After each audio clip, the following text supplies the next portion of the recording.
Yes, that is the famous bear having a little adventure with a puppy dog and also exploring more beautiful coastlines of WA, that is West Australia. So today, the topic of today is slightly serious, but all the more important for everyone in this space to be aware of.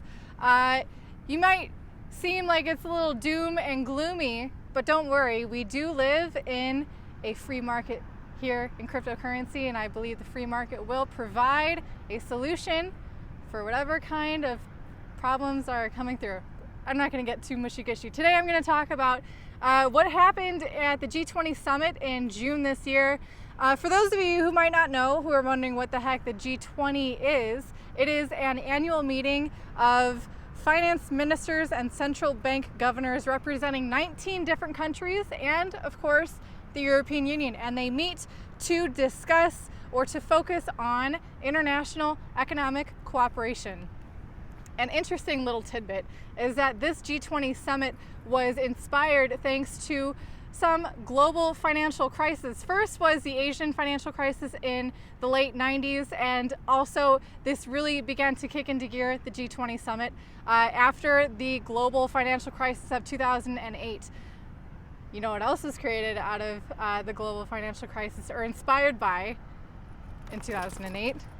Bitcoin. Hello. Kind of interesting, these two little solutions happening. So now what we're seeing are these two things that were inspired by the global financial crisis of 2008 and the solutions that they are trying to find. We're finding one solution is now trying to control the other. It's pretty interesting. So what I mean by that is that the product of this year's G20 summit is called now the FATF, the Financial Action Task Force, and they have come up with some regulations. So these regulations at the moment, I will be going over one particular one that is maybe alarming. But so the surf is going off and it's kind of distracting. Okay, so these regulations at the moment are not compulsory, but they are strongly suggested thanks to the good old peer pressure, where if these countries or these companies of cryptocurrencies, like for example cryptocurrency exchanges, if they choose not to comply or if they fail to comply, they will be subjected to FATF blacklisting, imposing of sanctions, or heightened levels of international scrutiny. Just a big fancy words for peer pressure.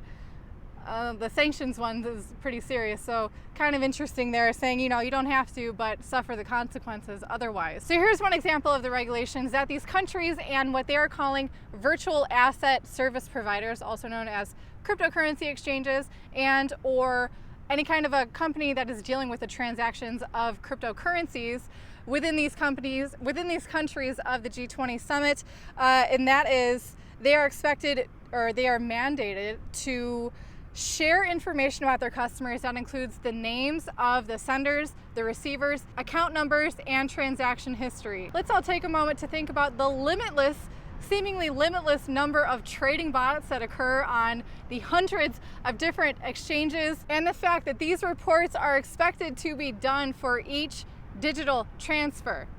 A little bit overwhelming there, the kind of information they are requiring to be reporting on. Now, at face value, these regulations certainly seem to be awfully intrusive, and they definitely want to be stamping out one of the pillars of cryptocurrency, this whole movement, and that is privacy. Not to mention the fact that it could very well stamp out a lot of smaller capped altcoins due to a lack of fungibility. So now let's take a look at both privacy and fungibility and how these regulations will be having a huge impact if they're implemented, if it's possible, and also if it can be enforced, because that is the trick. So first off, privacy. And privacy has definitely been warped lately into, oh, that's something that only criminals need because only criminals have something to hide. This whole concept of privacy, for those who might not be aware, is the right that you have to selectively expose your personal information if you so choose. Secrecy is when you do not want anyone to know your information and what has been going on. that, for those of you who might want to explore a little bit about the core values of cryptocurrency and this whole movement, I definitely recommend reading the Cypherpunk Manifesto written by Eric Hughes. Definitely get into that. He speaks quite at length about the issue of privacy and your right to it. So them making it compulsory for these exchanges to gather your information and display it to whoever else they are transacting with is another core concept of privacy, is the fact that although you may value it and try to keep it safe, the second you give it away to someone else, it is incredibly compromised. And it is at the whim of that person to secure it. You're definitely trusting them to secure your personal information. And as we've seen time and time and time and time again over many, many years, decades, we are seeing people's private information getting leaked through hacks, through mismanagement of that information. Okay, so I'm gonna get off on a rant for privacy. Definitely important thing. And so next up is also fungibility, that these regulations are a threat to the fungibility of Bitcoin, of any cryptocurrency at this point. You know, there is the aspects to a public blockchain that it is transparent, it is immutable, and it is public. It is publicly viewable. And each transaction that happens on that blockchain is therefore subject to those same qualities. There can be a little bit of a fungibility problem when an entity wants to use their authority or force to inflict their views on how transactions should be happening. Now, take for example, cash. Cash is a perfect example of a perfectly fungible monetary tool. Chances are, if you hold cash in your wallet anymore, chances are that dollar bill or that bank note or Federal Reserve note, as it is now, was probably at one point involved in something that has been considered an illegal or nefarious activity. Now, the thing with cash is that you never know that. You can't trace it. It still retains the same value whether or not it was you can't blacklist a dollar bill. Fungibility is essential for any kind of a monetary tool to retain its usability. If all of a sudden someone deems your Bitcoin to be unspendable because at one point it was involved in, say, a hack or an illegal activity, they traced it, and now you hold it, unbeknownst to you, it is a blacklisted coin, and now you can't use it because now these regulations, if they're implemented, if it's even possible for them to be enforced, they will severely limit your ability to spend that Bitcoin. And that is an issue that everyone should be aware of.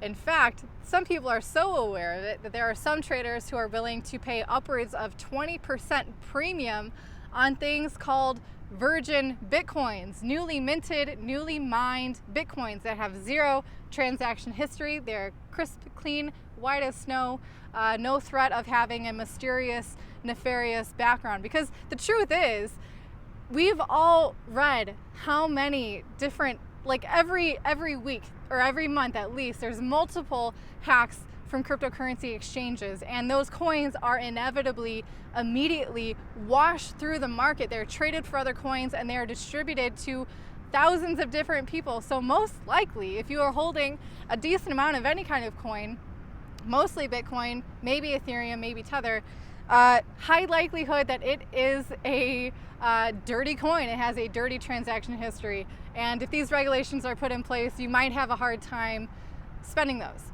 But here's the thing. I know it sounds kind of scary, like, oh, well, what the heck?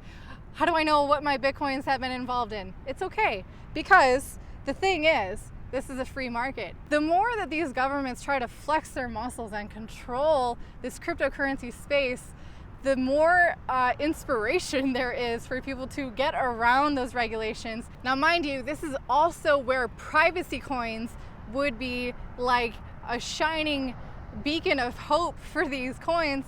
But mark my words, if this goes down the way it does, I bet privacy coins will be the first thing to be made illegal or like unusable on those exchanges, just like what happened in China. Because Privacy coins, many of them are built in a way so that their public addresses aren't made public via the blockchain, like many others are. And also they are built in a way to obfuscate their transaction history, which is exactly everything that these new regulations, that these governments are wanting to demand from you. Now, this is a perfect example of the fact that these people don't really care about your rights to privacy. In fact, they are quick to implement laws that snuff out your ability to practice those rights, at least in regards to cryptocurrency. But it also shows just how little they know about this space. All that talk of wanting to facilitate innovation and you know, this entrepreneurship idea and like trying to be a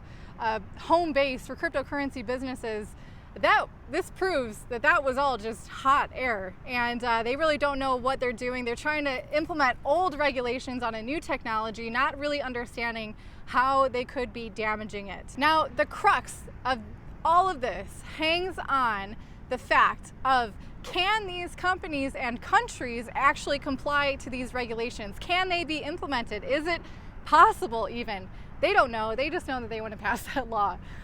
Furthermore, how can it be enforced, right? Something so broad sweeping, so much data required to be combed through for this.